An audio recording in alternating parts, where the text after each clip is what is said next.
और आपकी आवाज़ के स्टूडियो से लेकर हम आपकी खिदमत में हाजिर हैं। नाज़रीन, हम इस वक्त लाइव प्रोग्राम में, हमारे साथ लाइव प्रोग्राम में जो आज के हमारे स्पेशल मेहमान हैं वो सैयद तौकीर हुसैन बुखारी शाह साहब और अली जावेद। आपको इनको अच्छी तरह जानते हैं, देखते भी रहते हैं। ये दोनों मेहमान ऐसे हैं जिन्हें आप हर रोज़ सोशल मीडिया पर देखते भी रहते हैं और वीडियो की शक्ल में भी, और ये अपना अपना प्रोग्राम भी करते हैं। हम दोनों मेहमानों को अदारा आपकी आवाज़ टीवी आपकी आवाज़ पर खुश आमदीद कहते हैं। जी, राजा गफूर साहब आपको भी अस्सलाम वालेकुम, अली जावेद को भी अस्सलाम वालेकुम, और आपके जितनी टीम है, नाजरीन और लिसनर है, सबको मेरी तरफ से अस्सलाम वालेकुम।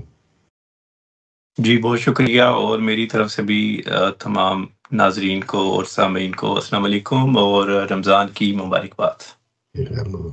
बहुत शुक्रिया अली। आज हम आपसे स्टार्ट करते हैं। काफ़ी दिनों के बाद आपकी काफ़ी सारी गैर हाज़िरियाँ हैं, बहुत सारी खबरें शहर में गर्दिश करती रहती हैं। आपको पता है कि अब हर किसी के पास ये सोशल मीडिया है, 24 घंटे जो है सोशल मीडिया ऑन रहता है। अब तो इस चैनल को ज़्यादा लोग देखते हैं और अपने कमेंट्स भी करते रहते हैं। पिछले दिनों गए हुए थे फ्री ग्रोने पार्टी के, आज़ाद ग्रीन पार्टी के फोरमैन और चेयरमैन मलिक सिकंदर सिद्दीक, जो साबका पार्लियामेंट के मेंबर भी हैं, पाकिस्तान के विज़िट पर गए। वहाँ उन्होंने बहुत सारी मुलाकातें की। एज ए साफ़ी, as a TikToker, as a media man, आप इन चीज़ों को किस तरह देखते हैं?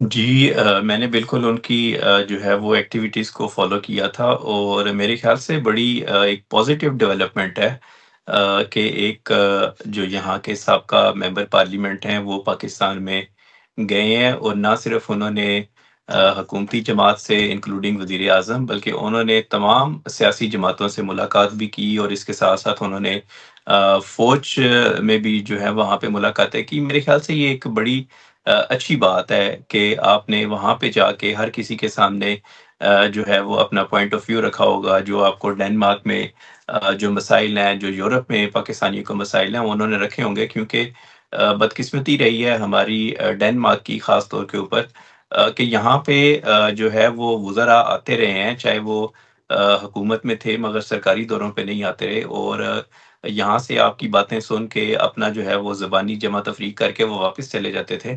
तो हमें कोई उसकी ऐसी पता नहीं था कि वो किस डेप्थ में जाके वहाँ पे अगर वो बातें करते भी थे या नहीं करते थे।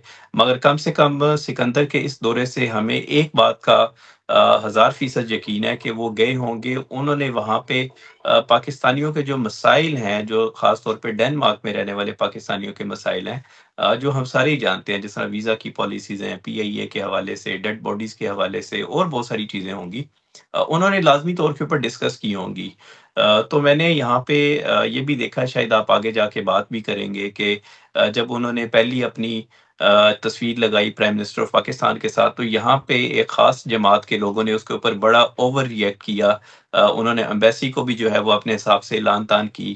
तो एक बड़ा वो गैर मुनासिब सा रवैया था, मगर बहरहाल शायद जब जो है उन्होंने दूसरी जमातों के साथ अपनी तस्वीर लगाई, तो फिर उन लोगों की जो है वो उस तरह रिएक्शन नहीं थे। शायद उन्हें समझ नहीं आ रही थी कि अब वो जो उन्होंने पहले वो हरकत की, अब उसकी सफाई किस तरह करें। बहरहाल मेरे ओपिनियन में ये एक बड़ी अच्छी जो है वो एक्टिविटी थी सिकंदर सिद्दीक की, और उन्होंने डेफिनेटली पाकिस्तानियों के मसाइल जो हैं वो डेनमार्क में और बिलअमूम यूरोप में जो है उन्होंने डिस्कस किए होंगे। शाह साहब, आपने सुना, चूँकि आप इस जमात के स्पोक्समैन हैं, तो आपने तो काफ़ी बातें इस पर आप कर चुके हैं। अली ने जिस तरह अपना तज्जिया या अपने एनालाइज उसको किया, इसको आप क्या कहेंगे शाह साहब? बिस्मिल्लाहिर्रहमानिर्रहीम। अली जावेद जो है एक पढ़ा लिखा इंसान है, और इसने बहुत अच्छा कमेंट्स दिए हैं। हमारी जो फ्री ग्रोने पार्टी है, और जिसका मैं तर्जमान हूँ, इसके लिए हम कैंप जो कर रहे हैं, हम जो फाइट कर रहे हैं, वो अपनी ज़ात के लिए नहीं कर रहे। हम उनके लिए कर रहे हैं जो इस नए बनाए गए कानून की वजह से ना वो अपने बच्चों की देखभाल इस मुल्क के अंदर कर सकते हैं, ना वो अपनी। ये आज की ताज़ा खबर है, ये मैं आज आपको पढ़ के सुनाता हूँ। इसके अंदर ये लिखा हुआ है साफ, ये डैनिश अखबार की है। इसके अंदर लिखा हुआ है कि then Gronicek kiest gießt die Pensionisten auch Fortschrittspensionisten full Scatterply till Denmark। इसका मतलब यह है कि जो बंदे यहाँ पे बीमारी की पेंशन ले रहे हैं या अपने टाइम की जो है अबव 67 की पेंशन ले रहे हैं, उनको ग्रोने चेक यानी कि एल्डर चेक जिसको हम अंग्रेजी में कह सकते हैं, वो उनको मिलता है और मिलने का उनका हक है। लेकिन यहाँ पे आप ये देखेंगे कि इस मुल्क के अंदर मुख्तलिफ कम्यूनों के अंदर हर आदमी को ये राइट हासिल नहीं कि वो ये एल्डर चेक हासिल कर सके। और अगर कोई एल्डर चेक हासिल करता है और उसके घर के अंदर की जो इकोनॉमी है, उसकी जो उसके घर की जो इनकम है, अगर वो थोड़ी सी हायर है तो उसके ऊपर फिर सवाल आना शुरू हो जाता है। उससे वो पैसे वापस मंगवा लिए जाते हैं या उसकी हर चीज़ की इमदाद जो है वो कम कर दी जाती है।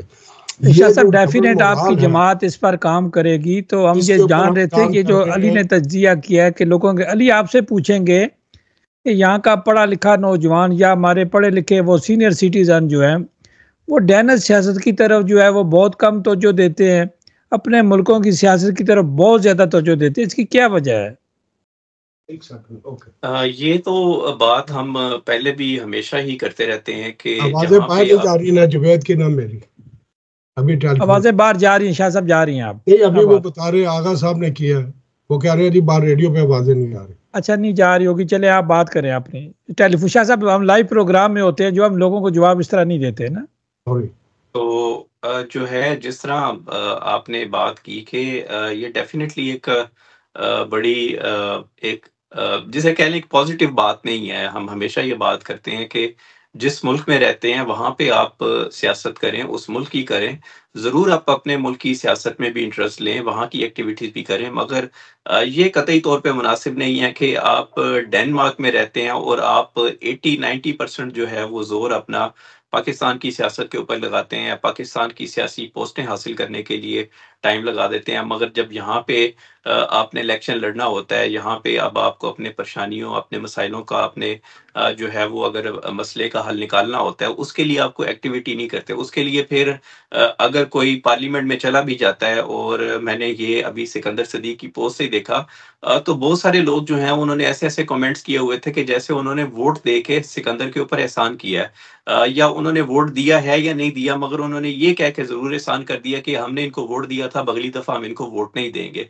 तो मेरे ख्याल से ये जो गैर जमहूरी रवैये हैं, इसका ताल्लुक तालीम के साथ नहीं आता, इसका ताल्लुक आपके तरबियत या शऊर के साथ आता है कि आप किसी भी, मेरी अपनी भी एक पॉलिटिकल एफिलिएशन हो सकती है पाकिस्तान में, मैं अमेरिका में किसी जमात को पसंद कर सकता हूँ, मगर इसका मतलब ये नहीं है कि जिस माशरे में मैं रह रहा हूँ वहाँ पे अगर कोई ऐसा बंदा जो है वो मेरे ओपोनेंट सियासी जमात को उसके साथ वो ताल्लुक रखता है, तो मैं बिल्कुल उसके मुखालिफ हो जाऊँ। इसका मतलब है कि हम उस शाख को काट रहे होते हैं जिसके ऊपर हम बैठे होते हैं। तो मैं तो बिल्कुल इसके हक में नहीं हूँ, और मेरी तो हमेशा यही ख्वाहिश रही है, हम हमेशा यही डिस्कस करते रहते हैं कि आप ज़रूर पाकिस्तान की सियासत में इंटरेस्ट लें, मगर उतना ही लें जितना वो आपको फ़ायदा दे सकती है। और आप यहाँ पे ज़्यादा पहले अपनी रूट्स को स्ट्रॉन्ग करें। अब देखें, जो इंडियंस हैं, हम बात करते हैं कि जी इंडियंस दुनिया में बहुत आगे चले गए, उनकी प्रोडक्शन बहुत आगे चली गई, उनकी एक्सपोर्ट बड़ी आगे चली गई।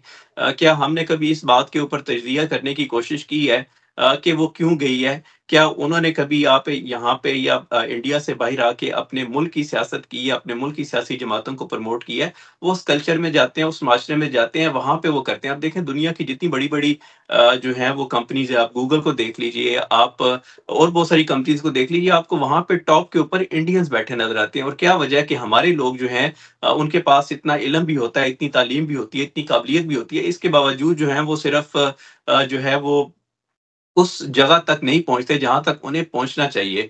तो हमें मेरे ख्याल से ये खुद सोचना चाहिए। अदरवाइज़ आप देख लें कि पिछली 4, 5, 6 नस्लें होंगी इंग्लैंड में, हमारा वहाँ पे कोई शायद कोई एमपी बन जाता है या कोई जो है वो जिस तरह नाज़िम या काउंसलर बन जाता है। मगर अभी आपने हाल ही में देखा कि इंडियन जो है वहाँ का प्राइम मिनिस्टर था। अभी आप देख लीजिए जो अमेरिका का वाइस प्रेज़िडेंट है, उसकी जो बीवी है वो इंडियन है। तो ये मैं ये नहीं कह रहा कि ये जो है वो एक हम उस लेवल तक पहुँचे, मगर हमने अगर उस लेवल तक पहुँचना है तो कम से कम हमें उसके लिए जद्दोजहद करनी पड़ेगी। यहाँ पे डेनमार्क में भी तीसरी नस्ल तो है कम से कम पाकिस्तानियों की जो यहाँ पे परवान चढ़ी है। मगर क्या अभी देख लीजिए, शायद आप उँगलियों पे गिन सकें कि कितने लोग आपके कम्यूनों में बैठे हैं, कितने लोग आपके जो हैं वो पार्लियामेंट में गए हैं या गए थे एक ही वक़्त में। तो ये इसके लिए हमें खुद सोचना चाहिए। अगर हमने सियासत करनी है, हमारे अगर अंदर एक सियासी मादा है, सियासी खून दौड़ है, तो बेहतर है आप उस एनर्जी को वहाँ पे इस्तेमाल करें जहाँ पे वो आपको फ़ायदा दे सकती है। शाह साहब देखें, ये अली ने कहा कि जो बात की एनर्जी की बात की है, तो हमारी जो एनर्जी ज़ाया होती है वो उन लोगों के लिए ज़ाया होती है जिन्हें ज़रूरत नहीं है इन चीज़ों की। हमें एनर्जी जो है यहाँ ज़ाया नहीं करनी चाहिए, बल्कि यहाँ एनर्जी को इस्तेमाल करना चाहिए। स्कूलों में जाना चाहिए, कॉलेजों में जाना चाहिए, यूनिवर्सिटी में जाना चाहिए, सिस्टम से रहकर, सिस्टम के अंदर रहकर इस जमहूरी माहौल से फ़ायदा उठाना चाहिए। यहाँ की सियासत करनी चाहिए, यहाँ की पार्टियों का मेंबर बनना चाहिए, ना कि सारा दिन जो है वो सोशल मीडिया पे बैठकर, व्हाट्सएप के ग्रुप्स में बैठकर एक दूसरे के खिलाफ जो है पोस्टें लिखते रहें। जी शाह साहब। ये अली ने बहुत प्यारी बातें की हैं और बहुत अच्छे तरीके से आपने गुफ्तगू को जारी रखा है। असल में मसला ये है कि पानी हमारे सर से गुजर चुका है और हमें अब भी अगर बाहर अपने सर को पानी से बाहर नहीं निकालना तो फिर किस वक्त। मसला यहाँ का ये है कि आप लॉ को पढ़ें, आप लॉ को देखें, यहाँ का कानून क्या कह रहा है कि जिसके पास डेनिश पासपोर्ट है वो किसी भी वक्त उससे छीना जा सकता है। दूसरा ये है कि वो ज़्यादा से ज़्यादा इस मुल्क से 6 माह के लिए बाहर जा सकता है। और इसके अलावा अगर किसी के पास आबाइटिलेल्से है, यानी कि आपके पास वर्क परमिट है और वो लॉन्ग टर्म्स है, और उसके लिए आप मुल्क से 2 साल के लिए बाहर जा सकते हैं और मुल्क से 2 साल बाहर रह सकते हैं। ये रिटन लॉ है और इसके ऊपर कोई भी बात नहीं करता कि ये 2 चीज़ें कैसी हो रही हैं। हमारे बहुत सारे बच्चे, मेरे अपने ज़ाती बच्चे बहुत पढ़े लिखे हैं, PhDs हैं, हर एक चीज़ है, लेकिन जब वो ये कानून मुझे नहीं बताते, अली जवेद को नहीं बताते, बूढ़े लोगों को नहीं बताते, तो हमें कैसे पता लगेगा? क्या हमारे पास टाइम है? अली जवेद एक यंग आदमी है। मैं इससे पूछता हूँ कि अली जवेद, तुम इस मुल्क में आए, तुमने ये समझा कि इस मुल्क का आइन जो है वो एक बहुत अच्छा आइन है, लेकिन उस आइन को उसके अगेंस्ट जो लॉ बनवाए जो हमारी अपनी ज़्यादतियों की वजह से बने, जो हमारी अपनी जो है नासमझी की वजह से ये कवानीन बने और हमने किसी लोगों की बैकअप नहीं की। अगर एग्जाम्पल अली जवेद खड़ा होना चाहता है इलेक्शन पे तो सबसे पहले मैं ये देखूंगा कि ये कौन सी बलादरी। शाह साहब, इन कानून बनवाने में मीर जाफर और मीर सादक का भी बहुत सारे लोग जो है वो रोल अदा करते रहे हैं। अब कम्यून के इलेक्शन आएंगे शाह साहब, जो सितंबर में हो रहे हैं, वो हम रोक नहीं सकेंगे। लोग आपकी पार्टी की तरफ देख रहे हैं, दूसरी पार्टियों की तरफ देख रहे हैं। आज हमारे बहुत सारे मुख्तलिफ पार्टियों के मेहमान होंगे, आज आपके फॉरमैन भी हमारे मेहरबान होंगे। शाह साहब, जब तक हमने जो कहते हैं ना तोते की तरह हमने आंखें बंद करनी कि बिल्ली हमारी तरफ नहीं आएगी, बिल्ली सारी जगहों पे जाएगी, सब तोतों के पास जाएगी। देखिए जी, हम सब एक्सपर्टीज को बुलाएंगे, उसमें आप भी होंगे, अली जवेद भी होगा, सब होंगे, हर किस्म के शख्स को हम वहाँ पे बुलाएंगे और उनके सामने अपना मंशूर पेश करेंगे, उनकी राय लेंगे कि क्या कोई चीज़ हमसे ऐसी रह तो नहीं गई। देखें, हमें प्लाई नहीं चाहिए, हमें हॉस्पिटल के अंदर खाना हलाल है या हराम है वो हमें नहीं चाहिए, वो ऑलरेडी है। हमें बच्चों के बान हेमन के प्रॉब्लम्स नहीं चाहिए, वो ऑलरेडी जो है वो डेनिश लॉ के अंदर है। हमें इसी तरीके से जो दूसरी चीज़ें हैं उनके ऊपर नहीं, हमें ये चाहिए कि क्या कल को अली का कोई पढ़ा लिखा बहन भाई इस मुल्क के अंदर आना चाहता है, क्या उसको इजाज़त है, क्या वो आज़ादी से इस मुल्क के अंदर आ सकता है और आज़ादी से जा सकता है, क्या वो अली के बच्चे ये महसूस कर सकते हैं कि हम जिस स्कूल में पढ़ रहे हैं या जिस स्कूल में हम जा रहे हैं, क्या वहाँ हम एक तीसरे नंबर के शहरी हैं या इस मुल्क के उसी तरह के शहरी हैं जैसे हम 1970 और 1990 में हम यहाँ पे होते थे। तो अब हमारा जो है, हम शाह यंगस्टर्स को साहब, ट्रेन हमें करना जो है चाहते डिमांड्स बहुत करते हैं। हम चाहते हैं कि ये हमारी मर्जी के मुताबिक इस मुल्क का कानून चले, हमारी ख्वाहिशात के मुताबिक इस मुल्क का कानून चले। ये इनका मुल्क है, इनका जो लॉ है, जो इनका लॉ जिसे कहते हैं, इनका जो आइन है, ये अपने आइन के नीचे चलते हैं। अली, आपने देखा कि इलेक्शन आ रहे हैं, शाह साहब से भी लोग प्रेशर करते हैं शाह साहब को कि आपके पास इतना नॉलेज है, आप कम्यून के इलेक्शन में, पार्लियामेंट के इलेक्शन में खुद क्यों नहीं हिस्सा लेते? जी अली। जी, बिल्कुल देखें, बहुत सारी चीज़ें हैं जिस तरह अभी आपने कवानीन के हवाले से बात की और पासपोर्ट के हवाले से बात की। आप देखें कि जब डुअल नेशनैलिटी यहाँ पे डेनमार्क ने अलाउ की थी, तो हमारे अपने ही पाकिस्तानियों की एक बहुत बड़ी तादाद है, हम किसी का नाम नहीं लेते, सबको पता है। उन्होंने एक बाकायदा मुनज़्ज़म कैंपेन शुरू की कि जो है वो डुअल नेशनैलिटी नहीं होनी चाहिए। और किसी के पास जो है वो इसकी कोई सॉलिड रीज़न नहीं थी कि क्यों भई नहीं होनी चाहिए। पूरी दुनिया में अगर जो है वो बहुत सारे बड़े-बड़े ममालिक देते हैं, तो यहाँ पे क्यों नहीं होनी चाहिए? क्योंकि वो ये समझते थे कि जी डुअल नेशनैलिटी होगी तो आपसे डेनमार्क वाले जो हैं वो कभी भी आपका पासपोर्ट ले सकते हैं। तो अभी जिस तरह शाह साहब ने भी बात की, तो किसी भी रियासत के लिए आपसे पासपोर्ट लेना कोई बड़ी बात नहीं है, चाहे आपके पास डुअल नेशनैलिटी है या नहीं है, उन्होंने अपने मफादात को देखना होता है। उन्होंने ये नहीं देखना होता कि कल को अगर आपसे हम पासपोर्ट ले लेंगे तो आप किधर जाएँगे? आपके पास उसामा बिन लादेन की मिसाल है कि जो है शायद उसके पास सऊदी अरब की नेशनैलिटी थी, उन्होंने उससे ले ली थी। और जिन्होंने रियासत से लाताल्लुकी, वो उस टाइम जब अपने शहरी से लाताल्लुकी का इज़हार कर दें, फिर वो फ़ारिग है, जहाँ पे मर्ज़ी जाए। तो मेरे ख़्याल से ये देखें, इस वजह से हमें कितना नुकसान हुआ। उसके बाद हमारी जो है वो वीज़ा में आप देख लीजिए, क्या इन लोगों को ख्वाब तो नहीं आई थी कि आपको पहली से तीसरी और तीसरी से 5वीं कैटेगरी में डाल दें। हमारे अपने करतूत ही है ना, हमारे अपने कारनामे ही हैं कि जिसकी वजह से हमारे ऊपर पाबंदियाँ लगीं। तो कोई इस चीज़ के ऊपर बात नहीं करता, कोई इस चीज़ को बेहतर करने की कोशिश नहीं करता। हाँ, जिस तरह वो पंजाबी में कहते हैं कि गोंगलों से मिट्टी झाड़ के जो है वो सिर्फ़ कहते हैं कि जी हम आगे बात कर देंगे, ये वो। मेरी खुद जो है वो कुछ अर्सा पहले जो पाकिस्तान में डेनमार्क के एम्बेसडर हैं, उनसे भी बात हुई थी। वो भी इस सिलसिले में लाजवाब थे कि उनके बस की ये बात ही नहीं है, ये सरकारी पॉलिसी है, गवर्नमेंट की पॉलिसी है। अभी आप देख लीजिए कि कितने पढ़े-लिखे यहाँ पे पिछले कुछ दिनों में डॉक्टर्स और नर्सेज़ आ रही हैं, वो क्या कर रहे हैं? कोई सफाई की जॉब कर रहा है, किसी के पास ये जॉब भी नहीं है, कुछ बड़ी मुश्किल से जो है वो थोड़े से घंटे पूरे करके अपने घर वालों का पेट पाल रहा है। तो कोई किसी को प्लेटफ़ॉर्म नहीं है, किसी के पास कोई इन्फॉर्मेशन नहीं है, कोई रहनुमाई नहीं है। तो अब ये काम हमारी जो है वो अगर जो है वो मेरे जैसे लोग या कोई इस तरह के लोग जो किसी के पास कोई इन्फॉर्मेशन है, नॉलेज है, कोई कमून में बैठा है, कोई पार्लियामेंट में बैठा है, तो वही वही लोग बेहतर कर सकते हैं ना कि आप इतने डॉक्टर्स जो हैं वो 5-5, 10-10 साल पढ़ के आते हैं, आप उनको यहाँ पे आके बेबस लाजवाब कर देते हैं और वो किसी काम के नहीं रहते क्योंकि ज़ुबान का इतना मसला है। तो ये चीज़ें आप सियासी मैदान में रह के ही हल कर सकते हैं, ये सिर्फ़ हम रेडियो अली, के ऊपर आपकी या बात बिल्कुल ठीक कह रहे हैं आप। हमसे एक दफ़ा मैंने रब्ता किया डॉक्टर इरफान साहब से, मैं उनका नाम लेता हूँ, वो हमेशा बताते रहते हैं, शायद वो कोई प्रोजेक्ट भी बनाते हैं या कहीं लेक्चर देते हैं। डेफिनेट वो डॉक्टर है, उनके पास होती है, किसी सिस्टम में है। तो मैंने 20 दफ़ा उनको फ़ोन किया, कुछ 10 दफ़ा मैसेज लिखा कि मैंने कहा डॉक्टर साहब एक मसला है, कोई मुझसे पूछ रहा है, इसका आपसे बेहतर कोई जवाब नहीं दे सकता। तो उन डॉक्टर साहब ने मेरा फ़ोन तक मेरे मैसेज का जवाब देना भी गवारा नहीं किया। अली, आप अंदाज़ा लगा लें कि ये पढ़े लिखे डॉक्टर हैं। मैं यही कह रहा हूँ ना कि देखिए जिन लोगों की ज़िम्मेदारी है, अब देखिए मैं कभी-कभी टिकटॉक के ऊपर वीडियोज़ बनाता हूँ, मेरी कोशिश होती है कि मैं इन्फॉर्मेशन दूँ ताकि लोग उससे फ़ायदा उठाएँ। और अब मैं यकीन मानिए कि मुझे इतने ज़्यादा मैसेजेस आते हैं डॉक्टर्स के और बहुत सारे लोगों के कि वो मेरे से जॉब माँग रहे होते हैं। मैं वहाँ पे लाजवाब होता हूँ और कभी-कभी जो है वो बहुत तकलीफ़ होती है कि लोगों के पास अपनी दो टाइम की रोटी खाने के लिए भी जॉब नहीं है, क्योंकि वो यहाँ पे आके स्टक हो गए हैं, फैमिलियों के साथ आए हुए हैं।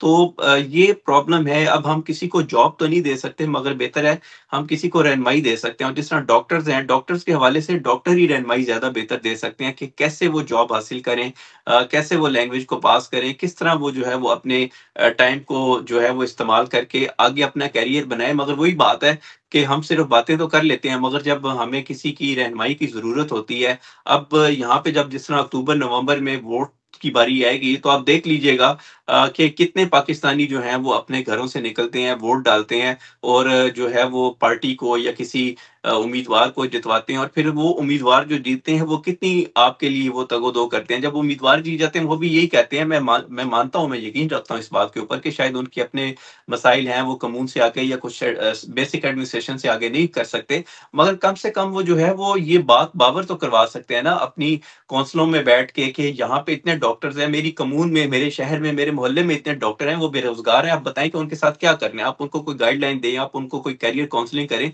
हम ये नहीं कह रहे कि आप उनके लिए नेशनल सतह के ऊपर कोई पॉलिसी बनाएं, मगर कम से कम वो आपके कम्यून में रजिस्टर्ड हैं, अब आप उनके लिए क्या कर सकते हैं।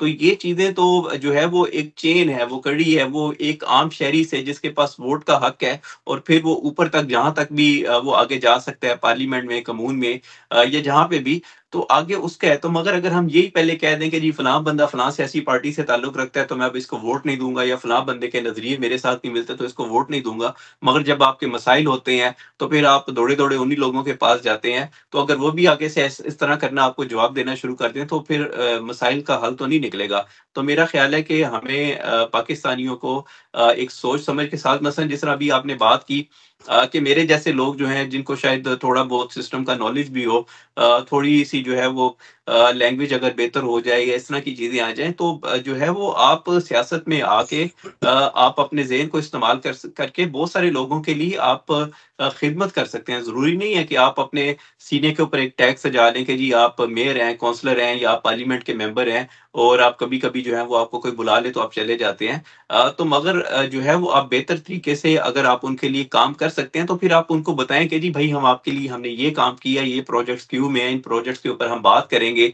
तो फिर जो है वो लोग आपके साथ कनेक्टेड रहते हैं। अदरवाइज जो है वो हमारे जो है वो एक बदकिस्मती है हमारे तमाम पाकिस्तानियों की, ये किसी रीजन या शहर का जो है नहीं है, हमारे खून में ये है कि हम जो है वो किसी की कामयाबी को देख नहीं सकते और किसी की नाकामी के ऊपर जो है वो हम उसका सहारा नहीं बन सकते। शाह साहब, आपने अली जावेद की बातें सुनी, चूँकि ये नौजवान है, इसकी जो ख्वाहिशात जो हैं वो बहुत वसी हैं, वो करना चाहता है कुछ अपनी कम्युनिटी के लिए, इस मुल्क के लिए भी कुछ करना चाहता है। तो शाह साहब, ये जो जिन लोगों की हम बात करते हैं, क्या किसी के पास कोई टाइटल आ जाता है, पढ़े लिखे के पास टाइटल आ जाता है, अक्सरियत डॉक्टर को आप फ़ोन करें तो वो आपका फ़ोन नहीं उठाते, वो आपके फ़ोन का जवाब नहीं देते, आपकी मैसेज का जवाब नहीं देते। लेकिन उन सब लोगों के लिए उन्होंने एक एक गुरु पाला हुआ है, उन्होंने एक ट्रम्प पाला हुआ है। उनका जो ट्रम्प और गुरु होता है वो इस मुल्क में नहीं होता, वो दूर बैठा हुआ इन पर राज कर रहा होता है। जब ये दूर बैठे हुए ट्रम्प के गुलाम होते हैं तो ये हमारी कम्युनिटी का हिस्सा किस तरह होते हैं? इन्हें अपनी महफिलों में बैठाना चाहिए। शाह साहब, ये अली ने जो दिल की आवाज़ अपने दिमाग के ज़रिए पहुँचाई है हम तक, ये काबिल तारीफ़ है। देखिए, यहाँ पे भारतीय आने से पहले उनकी 4 रिक्रूटिंग फर्म्स जो थी, टाटा और ये वो, उन्होंने यहाँ पे कदम जमाए। उन्होंने अपनी एम्बेसीज के साथ मिलकर यहाँ पे ऑफिसेज खोले, उन्होंने यहाँ पे किराए पे फ्लैट्स लिए, उन्होंने भारत से ऐसे पढ़े लिखे लोगों को लाए यहाँ पे जो आईजीटी में अंग्रेजी बोलते हैं, जिनको बाज़ तो ऐसे हैं जिनको अपनी ज़ुबान के अलावा अंग्रेजी भी नहीं आती, सिर्फ लिख लेते हैं, लेकिन वो स्पीकिंग पावर नहीं है उनके पास। मैंने ज़ाती तौर पे उनसे मिला हुआ हूँ यहाँ पे बहुत कुछ, और आज वो तरक्की करके यहाँ पे मोर देन 23,000 जो है, आप गूगल करके देख लें, वो डेनमार्क में आ चुके हैं। हम लोग क्या हैं, हम लोग आज भी बैठे हैं, अगर हम रोज़ा खोल रहे हैं तो आपस में ये कह रहे हैं हमारे गांव में पीछे इतने बड़ा हुआ, फलाने ने इतना किया, फलाने के पास टोयोटा लैंड क्रूजर, फलाने के पास। हमने अपने बच्चों की बात नहीं करते, हम अपनी बीवियों की बात नहीं करते, हम अपने बहन बेटियों की बात नहीं करते, हम अपने एक ऐसे गबियत को फैलाते हैं कि मेरे अलावा तो दुनिया में पढ़ा लिखा बंदा ही कोई नहीं, मेरे से ज़्यादा।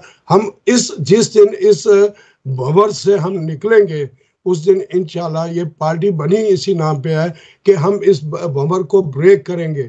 और अली जैसे नौजवानों को और बहुत सारे हमारे बुजुर्ग साथी जो है वो इस जो भंवर है इसको तोड़ने में कामयाब हो रहे हैं। देखिए, यहाँ पे डॉक्टरों की कमी ज़रूर है, लेकिन उनको क्या वायलिनिंग, उनको रास्ता दिखाने के लिए क्या हमारे यंगस्टर्स हैं?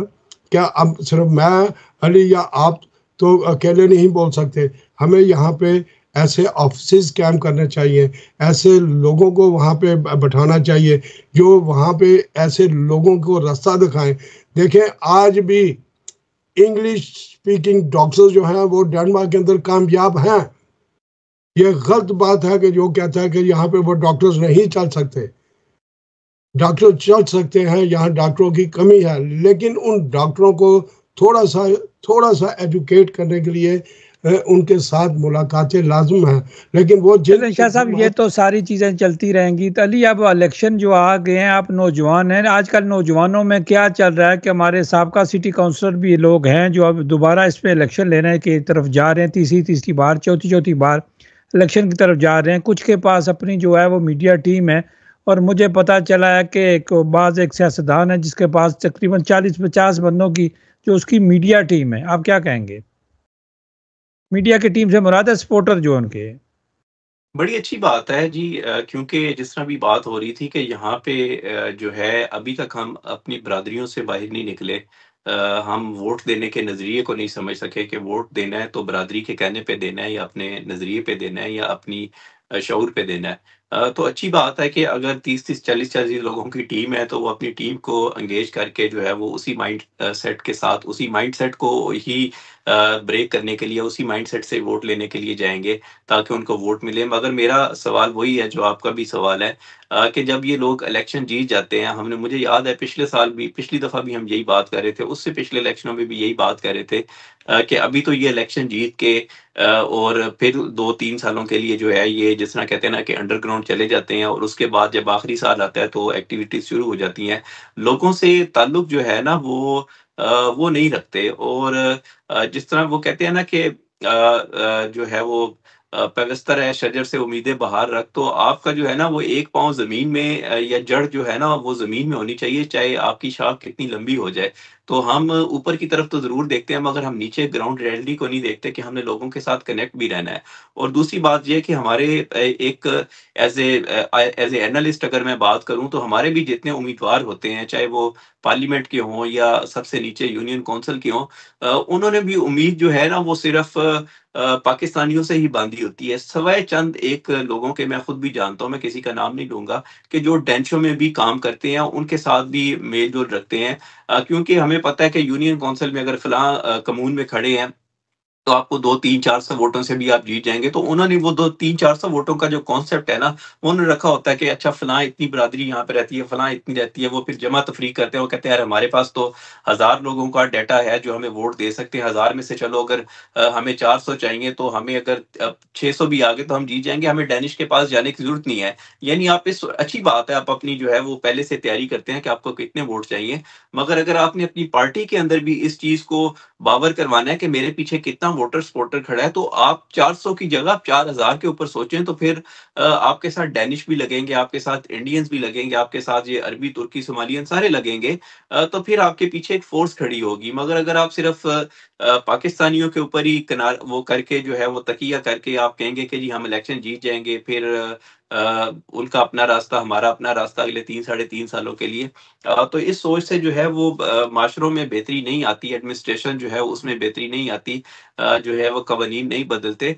आप जितनी देर तक अपने लोगों के साथ कनेक्टेड नहीं रहेंगे, तब तक जो है वो आप जीत भी जाएँगे तो बेहतरी नहीं होगी। मैं तो हमेशा यही कहता हूँ, जहाँ-जहाँ पे हमारी मुलाकात होती है, मसलन जिस तरह फ्री घरोने के जो हैं वो यंग लीडर हैं, मैं नाम नहीं लेता। मेरी जब भी उनसे बात होती है, मैं उन्हें यही कहता हूँ कि आप जो है वो बड़ा अच्छा काम कर रहे हैं, मगर आप जो है वो डेंशों में भी उसी तरह जाएँ, मगर कोशिश करें आप ज़्यादा डेंशों को भी टाइम दें। आप जो गैर पाकिस्तानी कम्युनिटी है, उनको भी ज़्यादा टाइम दें, ताकि उनको भी पता लगे कि आप इलेक्शन लड़ने के लिए जा रहे हैं। उनको भी पता चले कि उन्होंने अगर आपको वोट करना है, तो वो आपको, आपकी पार्टी को, आपके नज़रिए को वोट करें। तो ये एक बड़ी बेसिक जो है वो बात है, जो हमारे जहाँ पे जितने भी पॉलिटिकल कैंडिडेट्स या लोग हैं, वो शायद इस चीज़ को समझते हैं, मगर समझते हैं तो इतना उसके ऊपर अमल नहीं करते।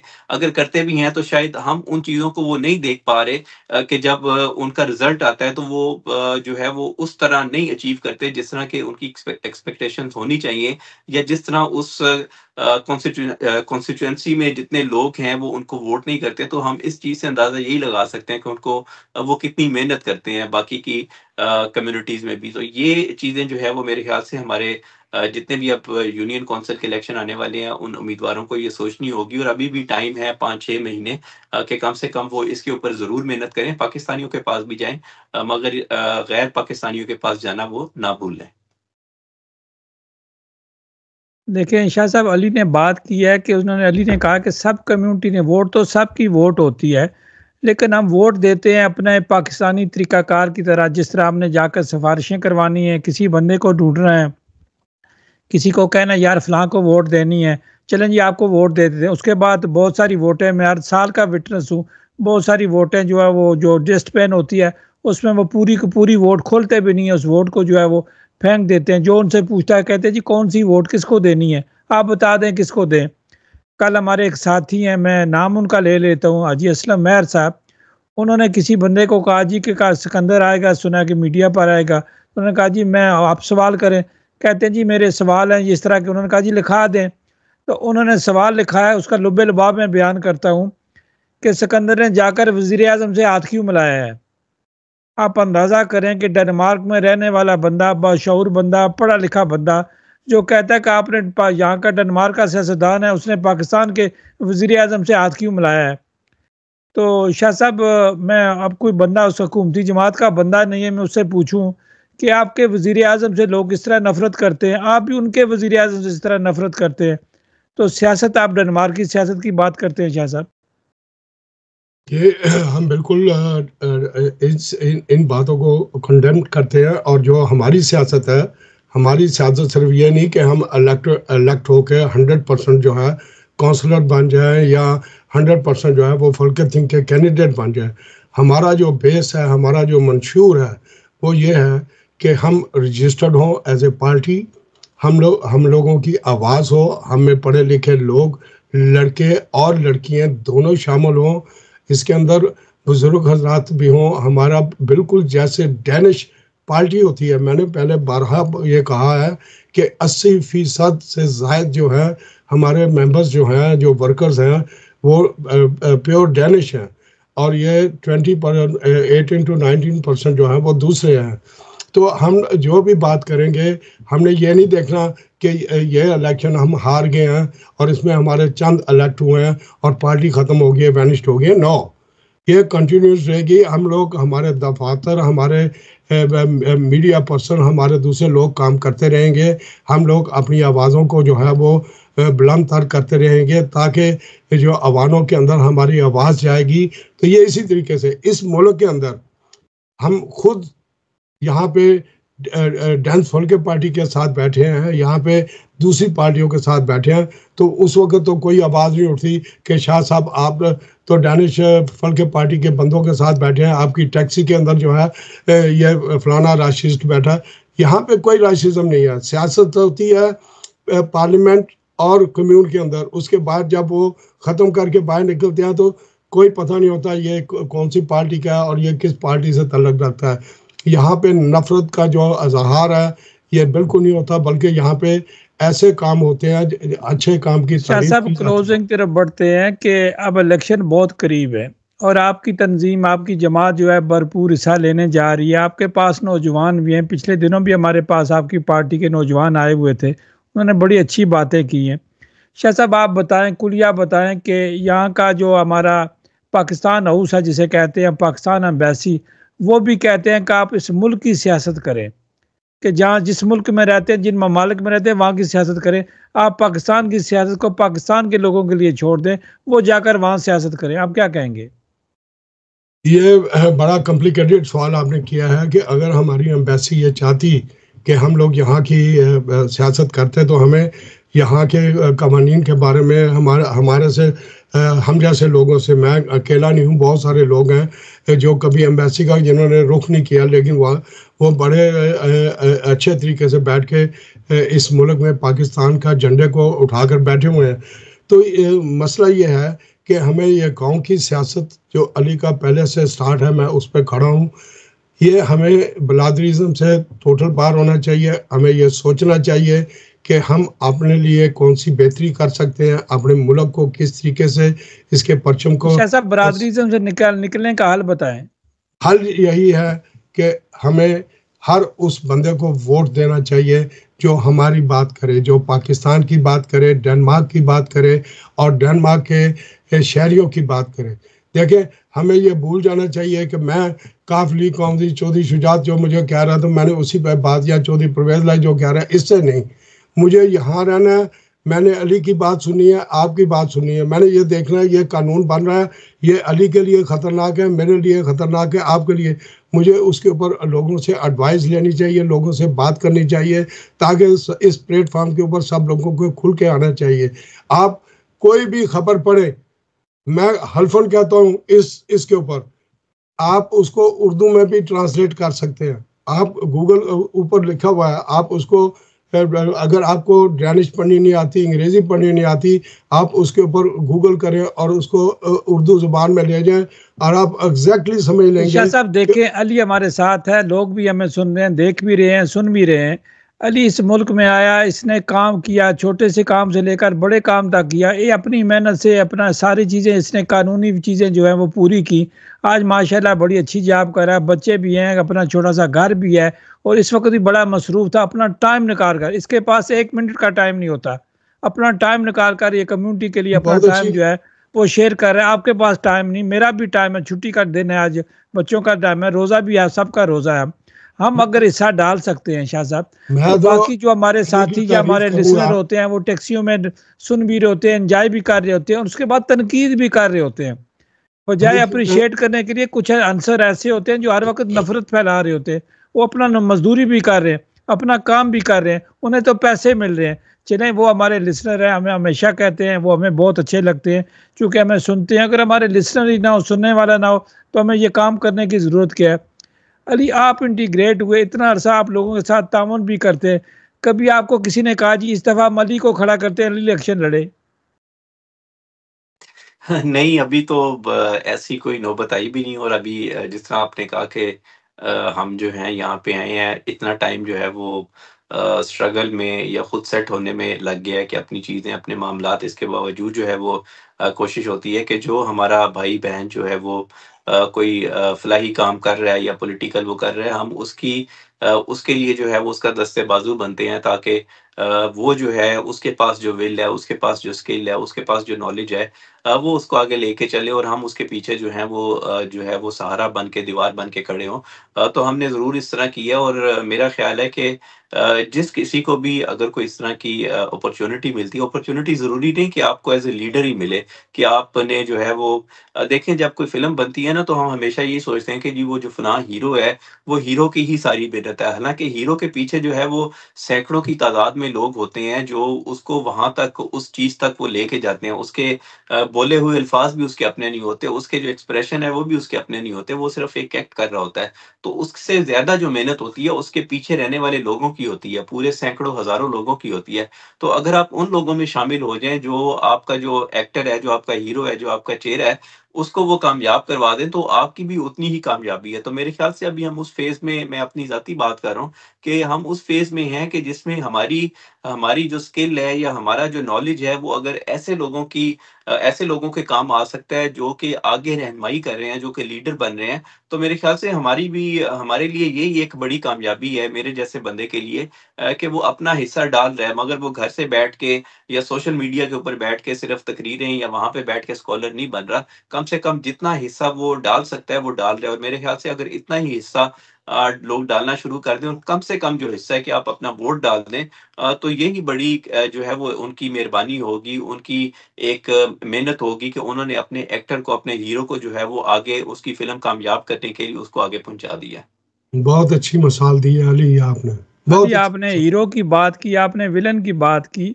अली, यहाँ का बच्चा जो इस मुल्क में पैदा हुआ, इस मुल्क के स्कूल में गया, इस मुल्क के कॉलेज में गया, इस मुल्क की यूनिवर्सिटी में गया, इस मुल्क से अच्छा उसको जॉब मिला और उसने काम किया, उसने टैक्स भी दिया।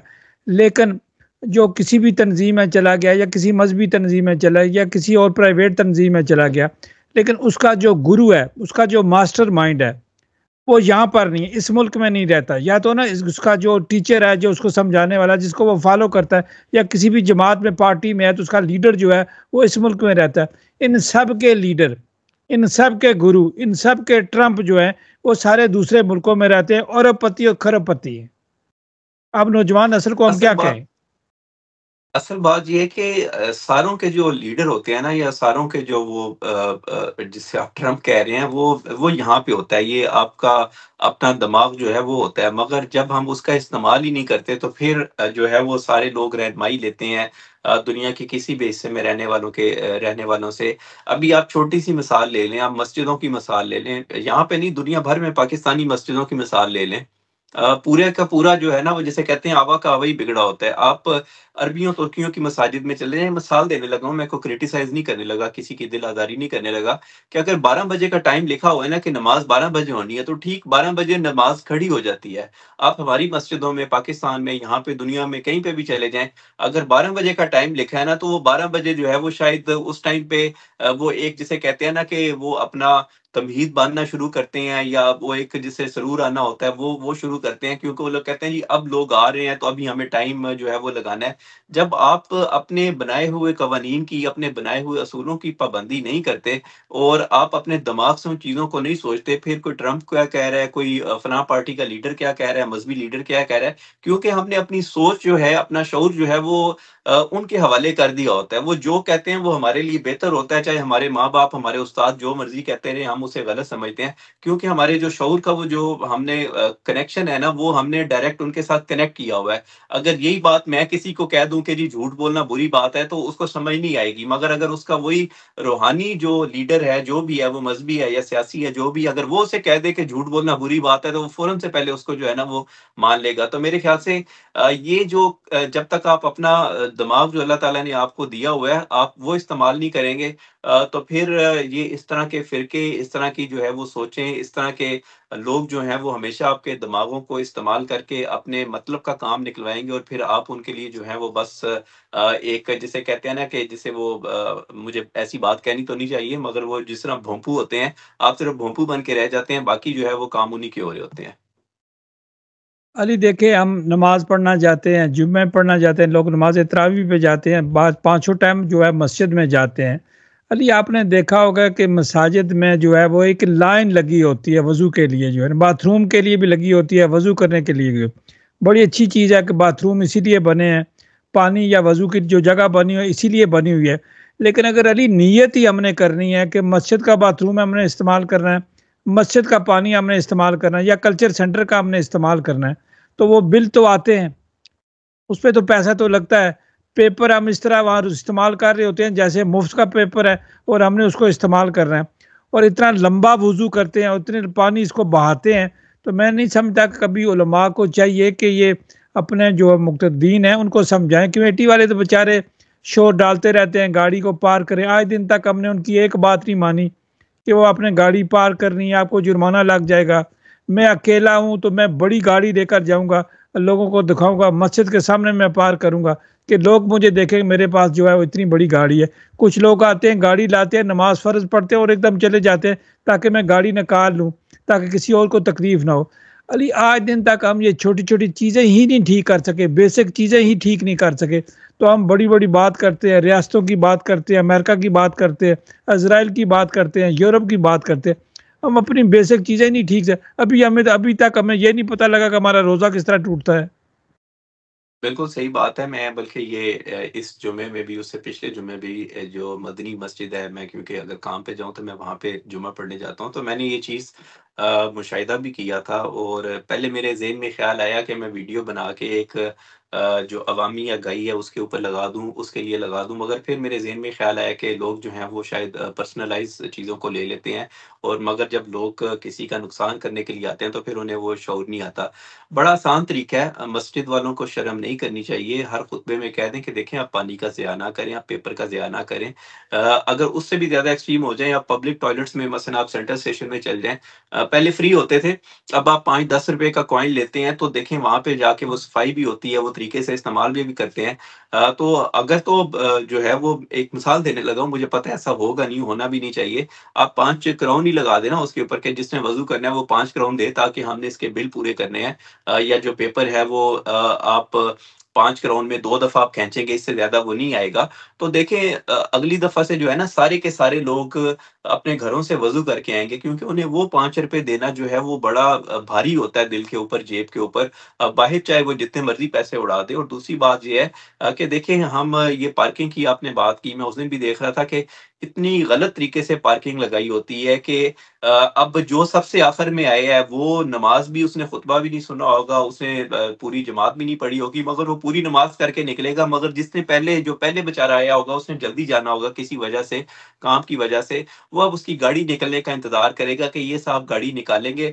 एक तरफ तो हम मस्जिद में जाते हैं और हमारी सबसे पहले दुआ ये होती है कि इहदिना सिरातल मुस्तकीम, कि हमें सीधा रास्ता दिखाओ। और जो हमें सीधा रास्ता अल्लाह ताला ने समझाया हुआ है, बताया हुआ है कि भाई गौरव ने भी बताया हुआ कि ये रास्ता है, यहाँ पे आपने गाड़ी नहीं लगानी।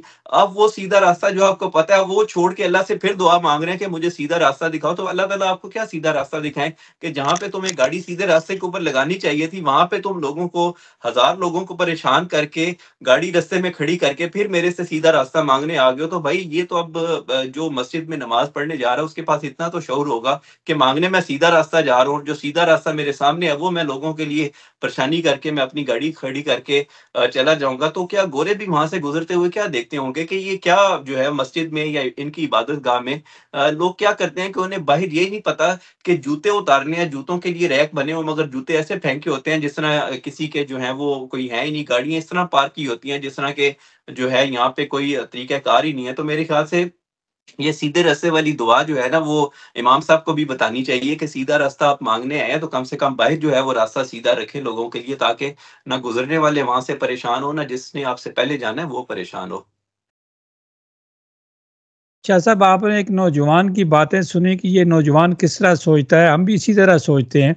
शाह साहब, अब हम क्लोजिंग की तरफ जा रहे हैं। शाह साहब, इसकी इस्लाह होनी चाहिए। देखें, हर आदमी लीडर को देखकर लीडर के पीछे चलता है। जैसा अली ने मैं बताया कि लीडर एक जहन में होता है, ट्रंप आपका जहन में बैठा हुआ, आपने किस तरह उसको इस्तेमाल करना है, किस तरह उससे काम लेना है, या उसने आपसे किस तरह काम लेना है। अगर आपने टोयोटा गाड़ी लेनी है तो आपने टोयोटा ही चलानी है, अगर दूसरी गाड़ी लेनी है तो फिर दूसरी ही चलानी है। तो आपने ये सिस्टम रखना है। तो शाह साहब, ये बहुत सारी बातें होंगी, इसका हल होना चाहिए। शाह साहब, देखें कि पिछली दफ़ा सियासतदान बता रहे थे 1,20,000 के करीब पता नहीं कितने वोट हैं कोपनहेगन कम्यून में। तो शाह साहब, अगर ये जमहूरी लोग हों, इनको अपने मफादात का पता हो, इनको इस सिस्टम का पता हो, हम तो चीखते रहते हैं, सब बताते रहते हैं कि ये वोट पोल करके अपना लॉर्ड मेयर भी बनवा सकते हैं। वो कानूनी तरीके से इनकार भी नहीं हो सकता, जमहूरियत के लिहाज से इनकार भी नहीं हो सकता। शाह साहब, हम इस तरफ जाते ही नहीं है। शाह साहब खड़े हो गए, मैंने शाह साहब की टांगें खींचनी है, मैंने इसकी इनकी सोच को नहीं देखना कि शाह साहब की सोच क्या है कि मैंने कम्यून पे ये काम करा, मेरी पार्टी का ये मंशूर है, अगर मैं इस पर अमल नहीं करूँगा तो मुझे बिल्कुल जो है वो कंडेम कर दे, मुझे वोट देने का आप अपना हक वापस ले ले। तो ये शाह साहब हम काम करते नहीं हैं। अली खड़ा हो गया तो मैंने अली को किस तरह जेर करना है, तो कीर शाह साहब खड़े हो गए तो मैंने किस तरह इनको जेर करना है। अब एक बंदा पार्लियामेंटेरियन जो पाकिस्तान में गया, आज दिन तक उस पर बहस चल रही है। जी शाह साहब। देखें, अली पढ़ा लिखा बच्चा है और बिल्कुल यहाँ पे आया और इसने, शाह साहब, और भी बहुत सारे पढ़े लिखे बच्चे को अपना हिस्सा क्यों नहीं डालते? पढ़े लिखे जाहिल भी तो होते हैं ना। ये बात क्या है? देखें, पढ़े लिखे भी जाहिल होते हैं, ये नहीं कि नहीं, पढ़े लिखों में भी कमी होते हैं। जिनके अंदर कमीनापन आ जाता है वो कभी भी किसी दूसरे को स्टेज पे नहीं आने देते, दूसरे की बात नहीं सुनने देते, दूसरे के से ये नहीं सवाल करते कि जी आपका माइंड क्या कहता है, आपका जहन क्या कहता है। हो सकता है कि उसके जहन के अंदर कुछ ज़्यादा अच्छी चीज़ें हों। अब लोग ये कहते हैं कि ये टीवी जो है, ये जो रेडियो है, ये 1800 के एंड में बना। मैं इस चीज़ को नहीं मानता। कुरान मजीद में है, मैं अभी कल पढ़ रहा था कि हज़रत मूसा अलैहिस्सलाम कोह तूर पे गए तो पीछे लोगों ने क्या किया, एक बछड़ा बना लिया, और वो बछड़ा जो था उसके अंदर से आवाज़ जो थी एग्जैक्टली गाय के बछड़े की आवाज़ आती थी। तो इसका मतलब क्या हुआ कि वहाँ टेप रिकॉर्डर आजाद था जो वो आवाज़ें देता था, वो किसी बंदे को तो नहीं उन्होंने रखा। सेंस काम करती है। लिहाजा जो टेक्नोलॉजी से तल्लुक़ रखते हैं, जो पढ़े लिखे लोग हैं, जो शैतानियत के अलावा अपने दिमाग को किसी अच्छे मकासद के लिए इस्तेमाल करना चाहता है, इन लोगों को आगे आना चाहिए और माशरे को बताना चाहिए। अली ने बहुत अच्छी बात की कि हम बीइंग मुसलमान सीधे हो ना हो, लेकिन जिस माशरे में हम रह रहे हैं, कम अज़ कम उनको तो बताएं कि हमारा दीन हमें क्या सिखला रहा है, हमें क्या करना चाहिए। अब यहाँ की जो शाह साहब, रमज़ान का महीना है। शाह साहब, आपके पास बहुत हिस्ट्री है, सारी ज़िंदगी का 75 साल आपकी उम्र होने जा रही है, आपके पास बहुत बड़ी डेनमार्क की हिस्ट्री है, सारी सियासत में मुलव्वस रहे। शाह साहब, उन लोगों को नंगा करके जाएं जो अदारों में शिकायत करते रहे, जो मीडिया पर शिकायत करते, जो अदारों को बंद कराने की कोशिश करते रहे, जो मस्जिदों के खिलाफ लगे रहे। शाह साहब, ये नेकी का काम रमज़ान में ही करके जाएं कि कौन कौन से मिर्जाफर हमारी सफ़ों में है। ये एक्चुअली वो कहते हैं ना कि शोखिया मारनिया, शोखिया मारदे मारे अपनी बुढ़ी मार छड़ी। ये पंजाबी का हमारे इलाकों में हम बुजुर्गों से सुना करते थे कि बस वो सोटी पकड़ी तो कहा जी बाहर लड़ाई कर। बीवी ने पूछा बाहर लड़ाई कैसे करने गए थे, तो उसने बीवी को सोटियाँ मारनी शुरू कर दी। ऐसे एक सर पे पड़ गई, वो बेचारी मर गई। तो वो शोखियाँ कर, वो कहता है बड़ों को कहने लगा मैं तो शोखियाँ कर रहा था, ये मर गई है, मैं क्या करूँ। हम लोग शोखियाँ करते रहे। एक्चुअली हकीकत में मैं भी इसमें शामिल हूँ, मैं रोज़ेदार हूँ, मैं रोज़ा रखा हुआ है, लेकिन मैं खुद भी इसमें शामिल हूँ कि मैं अपने दोस्तों की, अपने यारों की शोखियों में रहता रहा। आवाज़ ज़रूर उठाता था, लेकिन जब मुझे ये आती थी, वो शाह जी तानू के पता। अब मैं इनको क्या बताऊँ कि जब मैं यहाँ पे आया तो मैंने डैनिश के साथ शादी की थी। अगर मैं डैनिश नहीं समझ सकता, मेरे डैनिश बच्चे हैं, तो आप लोग तो गाँव से उठ के आए थे मेरे यारों। ना छेड़ो राजा गफूर, मुझे शाह साहब, हम किसी की पर्सनलाइज बात नहीं करते, हम आते हैं तो अली की मेरे तरफ। अली दोस्तों को क्लोज दुख करते हैं। लगेगा, अली, उनको आप हल बताएं। लगेगा। सिलेक्शन में जो है ना, बहुत सारे वोट्स हैं, हर कम्यून में बहुत सारे वोट है। डेनमार्क पूरे में कम्यून में वोट होते हैं, वोट वोट बराबर होता है, होती पढ़े है। लिखे का भी अनपढ़ का भी जो है वोट बराबर है। नहीं, अब सब इन लोगों को, इंटेलिजेंट वोटों है। को किस तरह निकाला जाए कि लोग वोट दें, देखिए, किसी पार्टी के जैसे मेंबर बन जाए, किसी पार्टी को भी दे। जिस तरह अली ने बात की है, इस तरीके से लोग आए, बात करें, अपना जहन साफ करें। आप बताएं कि शाह साहब ये चीज़ झूठ बोल रहे हैं, जी ऐसे नहीं। मैंने अभी आपको बता दिया है कि हमारे 80% लोगों को जो 40 इनवरेज पेंशनर हैं, उनको गुरने चेक नहीं मिलता। क्या किसी काउंसलर ने, क्या किसी लोगों ने आगे किसी बात पे बताया? हमारे कट होते हैं एम्बेसीज के अंदर, हमारे कट होते हैं मुख्तलिफ प्रोग्रामों के अंदर, क्या कभी किसी ने इस चीज़ पे बात की है? नहीं। और जी केड़ा कंजर बुलाया जी, गाना किन्ने गाना है? और जी अभी भी ईद मिलन पार्टियां हो रही हैं, और जी फलाना आ रहा है पाकिस्तान से। और भाई तुमने अपने बच्चों को यहाँ क्या दिया? यहाँ आपने कौन सा कल्चर अपने बच्चों को दे रहे हो? अपने बच्चों को कोई ऐसा कल्चर दो, ठीक है आप खुशी जरूर मनाएं, लेकिन ऐसे प्रोग्रामों पे पैसा खर्च करें। ऐसे भी नौजवान हैं, अली हो गया, इस तरह बेशुमार हमारे पास नौजवान हैं, इनको इकट्ठा करो, असेंबलिंग करो इनकी, और वहाँ इनसे इनके ख्यालात सुनो, इनसे पूछो कि अपने बच्चों को लेके आओ, वो सुने कि ये भाई कैसे काम कर रहे हैं, किस तरीके से हमने तरक्की करनी है। हम 70s में सिर्फ अली इसलिए तरक्की कर गए थे कि हम सब भाई भाई थे, हमें ना कोई जात बिरादरी थी, ना कोई जट था, ना कोई गुजर था, ना कोई शाह था, ना कुछ। ओए आजा पाइया रोटी खानी है, आजा। हम लोग यही हमारी बिरादरी होती थी, एक दूसरे की हमदर्दी करते थे। आज क्या है कि जिसके पास मर्सिडीज है, जो बड़ा जिम्मेदार है, उसको शादी ब्याह में बुलाना है, दूसरे को बुलाना है, तीसरे को नहीं बुलाना। इस तरह की जो चीज़ें हमें आ गई हैं, इसने हमें डुबो दिया, और इस डुबोने से अब बचाना किसने है? ये आपने, नई नस्ल अली आपने बचाना है।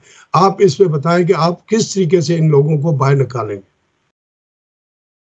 देखिए नहीं, मैं तो हमेशा यही कहता हूँ, प्राइवेट जगहों पे भी मैं अक्सर ये बात करता हूँ कि जो है जिस तरह पाकिस्तान में नहीं बात होती कि जो है इतने सालों से जो है हमारे ऊपर यही खानदान जो है वो सियासत कर रहे हैं, हुक्मरानी कर रहे हैं, कोई नौजवान क्यों नहीं आगे आ रहे। तो मेरा सवाल जहाँ पे भी यही होता है कि अब यहाँ पे भी देख लीजिए, हम जहाँ पे भी कहीं जाते हैं, इकट्ठ होता है, तो आपको जो है वो एक जो है ना वो ख़ास किस्म के लोग ही जो है वो वहाँ पे नज़र आते हैं। और एक ख़ास किस्म के लोग ही नज़र आते हैं, हर जगह पे वही नज़र आते हैं। ऐसी बात नहीं है कि उन लोगों को नहीं जाना चाहिए।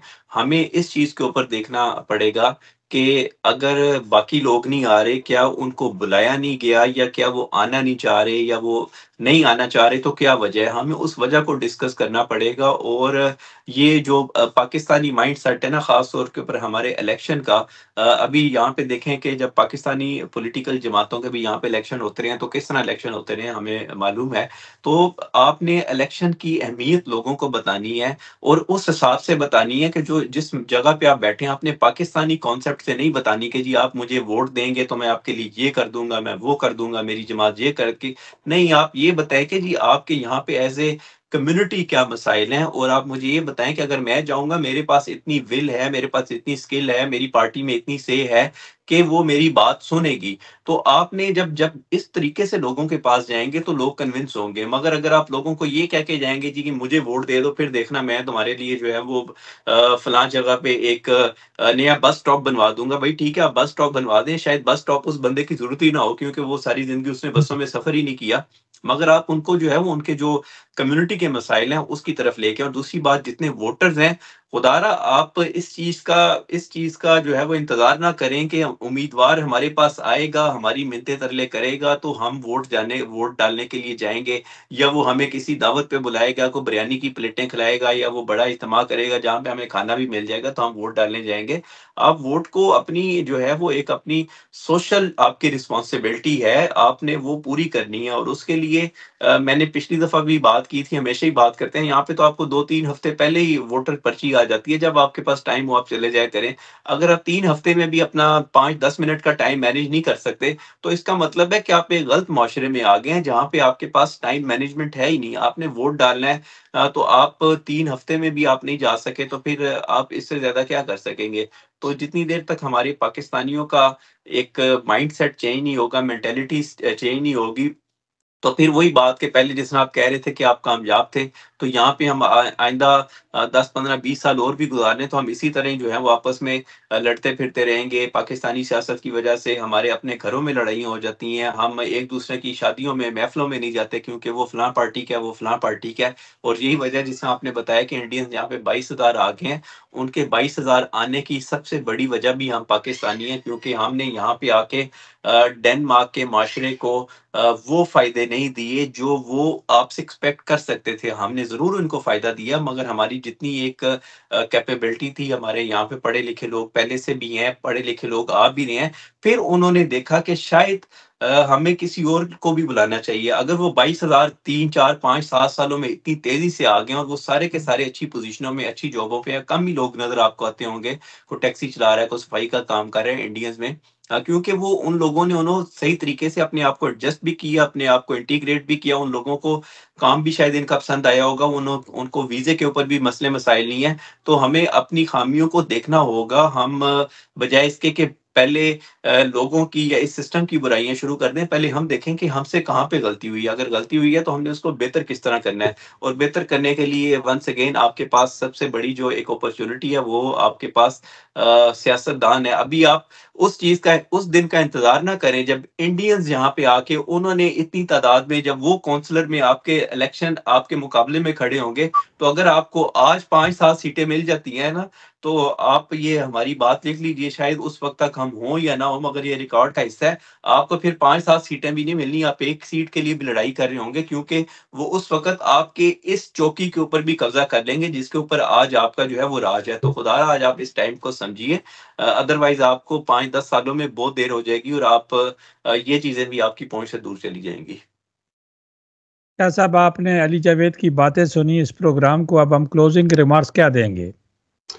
मैं बहुत खुश हूँ, बहुत राज़ी हूँ। रमज़ान के पहले अशरे में हमें एक ऐसा नौजवान मिला, जो मैं ब्लफ़िंग नहीं कर रहा, मैं सही बात कर रहा हूँ कि जिसका ज़हन ओपन है, जिसका ज़हन यहाँ के लोगों के लिए खुला है और ये अपने ज़हन की बात करता है। हम लोग दिल की बात करते हैं, दिल तो बेईमान हो जाता है, लेकिन ज़हन बेईमान नहीं होता। अगर आप ज़हन से किसी चीज़ को एक्सेप्ट कर लेते हैं, तो ज़हन ही है जो आपको कंट्रोल करता है। दिल तो किसी पे भी आ सकता है, दिल तो कहीं भी खाना देखे तो वहाँ पे वो कहता है यार अब खा के ही उठाऊँगा, ऊँज नहीं उठाऊँगा। तो अली को मैं सैल्यूट करता हूँ, बहुत अच्छी बातें की हैं। अली ऐसे प्रोग्राम लेके आओ, यंगस्टर्स को बुलाओ, यंगस्टर्स को मोटिवेट करो। जो तुमने ये बात की है ना इंडिया वाली, भारत वाली, ये हमने बहुत ज़्यादा बात की है, लेकिन कोई लोग सुनने को तैयार नहीं।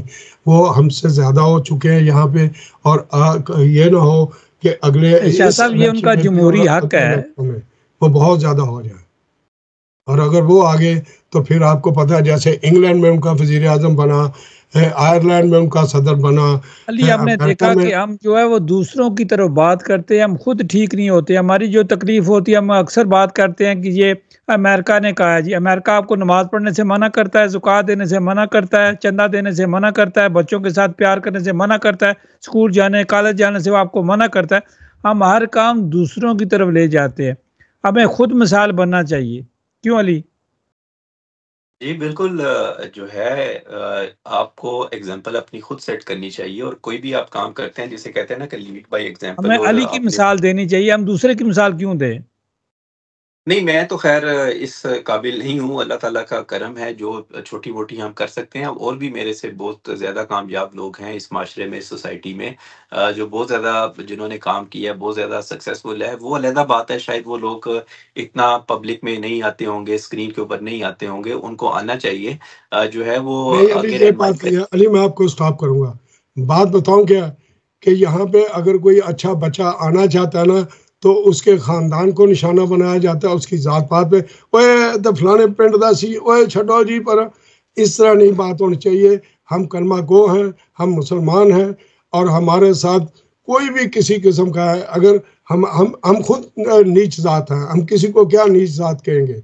हमें हमें ये नहीं सोचना चाहिए कि ये गांव में इसका बाप दादा क्या करता था, हमारा बाप दादा क्या करता था। हमें यहाँ पे एक प्लेटफॉर्म पे इकट्ठे होके ये देखना है कि हम बाजमात नमाज पढ़ सकते हैं या नहीं। अगर हम बाजमात नमाज पढ़ते हैं तो फिर हम सब एक जैसे हैं। जी अली। हम बाजमात सारे नमाज़ पढ़ते हैं, मगर बात ये है कि क्या उस नमाज़ से हमारी मुनाफ़िक़त ख़त्म हो जाती है? तो मेरा जवाब है नहीं होती। मैं आपको एक मिसाल देता हूँ कि देखें, अगर आप गोरों के पास जाएँगे ना, डैनिश के पास जाएँगे, वो आपसे कोई कमिटमेंट कर लेगा ना, तो वो आपके पीछे भी वो कहेगा कि मैंने अली से कमिटमेंट की हुई है, या मैंने अली को मैं इस नज़रिए से देखता हूँ, या वो अच्छा है या बुरा है। वो जो मेरे मुँह पे कहेगा ना, वो आपके पास या राजा गफूर साहब के पास या तीसरे बंदे के पास वो ही जाके कहेगा। हमारी जो मुनाफ़िक़त है ना, वो ख़त्म होने का नाम नहीं लेती। मैं आपको अपनी मिसाल दे देता हूँ। बहुत सारे लोग हैं जो मेरे मुँह के ऊपर शायद मेरी बड़ी तारीफ़ करते होंगे, मीठे बनते होंगे, और वो वही लोग जो हैं, वो अगर आपके पास बैठे होंगे, किसी तीसरे बंदे के पास बैठे होंगे, वो मुझे शायद उन अल्फ़ाज़ों से याद ना रखते हों जिस अल्फ़ाज़ से वो मेरे मुँह के ऊपर हैं। ये जो मुनाफ़िक़त है ना, ये हमारी बड़ी बदकिस्मती है कि हमारी नमाज़ें भी हमारी ख़त्म नहीं करवा सकीं। हमारे यहाँ पे रहनुमा हमारी जो हैं वो दीनी तालीमात भी हमें ख़त्म नहीं करवा सकी। हालाँकि हमारे दीन में ये चीज़ें हैं कि आप किस तरह इन चीज़ों को ख़त्म कर सकते हैं, मगर जब हम वो सिर्फ़ दिखलावे की खातिर जो अपनी मेहनतें करते हैं या नमाज़ें पढ़ते हैं, वो मुनाफ़िक़तें ख़त्म नहीं करती। उसके लिए जब वो जिस तरह बुल्ले शाह का भी, वो बाबा बुल्ले शाह के भी इसमें बड़े वो कौल हैं कि जब तक हमें हमारा दिल साफ़ नहीं होगा, हमारी नीयतें साफ़ नहीं होंगी, फिर चाहे हम लख नमाज़ां पढ़ें या तस्बीहां के दाने फेरते रहिए, उससे कोई फ़र्क नहीं पड़ना। ये सारी चीज़ें होती हैं जब आपका दिल जो है वो साफ़ हो, आपकी इबादत आपका दिल साफ़ कर दे, आपकी जो है वो किसी के बारे में ख़यालात हैं, उनमें तब्दीली ले आए, तो मेरे ख़्याल से फिर वो आपकी इबादत के लायक है। अदरवाइज़ सजदे ज़मीन पे वो रगड़-रगड़ के, अपने माथे रगड़-रगड़ के, पेशानियाँ रगड़-रगड़ के अगर आपने माथे को दागदार कर लिया, जिसे हम मेहराब कहते हैं, तो वो मेहराब आपके किसी काम नहीं आना, अगर उसमें वो उस वजह से नहीं पढ़ा जिसकी वजह से वो पढ़ना चाहिए था। तो हमें अपने अमाल के ऊपर, हमें अपनी बातों के ऊपर नज़र-षानी करनी होगी। अगर मैं आपके साथ बुरा हूँ, तो मुझे शायद थोड़ी देर के लिए आपको बुरा लगे, मुझे आपको मुँह पे कह देना चाहिए कि मुझे आपकी फलाँ बात पसंद नहीं आई, या फलाँ चीज़ जो है वो आप बेहतर करें। बजाए इसके कि मैं आपके मुँह पे तो ये कहता रहूँ कि ज़बरदस्त, माशाअल्लाह, बहुत आला, और पीछे जाके मैं कहूँ यार वो पता नहीं ये बंदा क्या कर रहा था। तो ये चीज़ें हमें जो है वो थोड़ी-सी हमें अपने रवैयों में बेहतरी लानी होगी, अपने इरादों में, अपनी नीयतों में, तो मामलात बदल सकते हैं। हमारे पास तो रहनुमाई भी है, हमारे पास तो रहनुमा असूल भी हैं, किताब भी है, हमारे पास आप सल्लल्लाहु अलैहि वसल्लम की शक्ल में जो है वो एक पूरी की पूरी जो है वो एक जिसे कहते हैं ना कि एक डिक्शनरी है, एक रहनुमाई है, अगर हम उससे भी नहीं सीख सकते तो फिर मेरे ख़्याल से खराबी माशरे में नहीं है, खराबी हमारे अपने अंदर है और वो फिर कैसे सही होगी ये सारे लोग बेहतर जानते हैं। आप दोनों मेहमानों का बहुत शुक्रिया। हम बताते चलें कि 23 मार्च को दावत आम है एम्बेसी में, डेंशों के लिए भी, पाकिस्तानियों के लिए भी। हर कोई 23 मार्च को, आने वाले 23 मार्च को पाकिस्तान एम्बेसी की तरफ से दावत आम है। इस पर हम आगे भी प्रोग्राम करते रहेंगे। ये सब कोशिशें कम्युनिटी फोरम की हैं कि पहले 16 बंदों को 12 बंदों की दावत होती थी, आज दावत आम आपको मिलती है। हमारे एम्बेसडर्स रेडियो पे भी दावत आम देते हैं। तो मैं कहता हूँ अच्छे कामों की तारीफ़ करनी चाहिए। जो भी अच्छा काम होता है, अगर आपको एम्बेसी का स्टाफ अच्छा मिलता है तो उसकी तारीफ़ करनी चाहिए। अगर कहीं चीज़ पसंद नहीं है तो वो बात भी खुलकर कहनी चाहिए। आज हमारे मेहमान होंगे, आज हमारी मेहमान लुबना इलाही साहिबा भी होंगी, आज हमारे मेहमान काशिफ भी होंगे, और आज हमारे थोड़ी देर के बाद जो मेहमान होंगे फ्री ग्रोने पार्टी के चेयरमैन होंगे। तो सामान्य नाज़रीन हमारे साथ साथ रहिएगा। ये हमारे दोनों बड़े मज़हब प्यारे मेहमान हैं, हमारे साथी हैं, साल से ये हमारे साथी हैं। जब से इस मुल्क में आए हैं इनके साथ हमारी जो है बातचीत बहुत अच्छी रहती है, और सारे अपना अपना काम करते हैं, अपनी खाते हैं, अपनी कमाते हैं, अपनी पहनते हैं, अपना पहनते हैं, और हर काम अच्छा करने की कोशिश करते हैं। लेकिन मीर जाफ़र और मीर सादक जो होते हैं वो इनके पीछे भी पड़े रहते हैं, हमारे पीछे भी पड़े रहते हैं, इस मुल्क के पीछे भी पड़े रहते हैं। डबल मुंह वाले हैं, डबल ज़बानों वाले हैं, दो दो जगह जाकर जो है वो बयानात देते हैं। तो अल्लाह ताला उन्हें भी हिदायत दे, अल्लाह पाक हमें भी हिदायत दे। हम समझते हैं कि रोज़ों में रमज़ान में शैतान बंद होता है, इस रमज़ान में तो हमने देखा कि शैतान बहुत ज़्यादा खुला हुआ है और हर साल खुला होता है। लिहाजा आप अली ने जिस तरह कहा, एदिन सिरात तवाल मुस्तकीमा, अल्लाह हमें सीधा रास्ता दिखा। तो हमें ये दुआएं मांगनी चाहिए। पाकिस्तान जिंदाबाद, डेनमार्क जिंदाबाद। पाकिस्तान जिंदाबाद।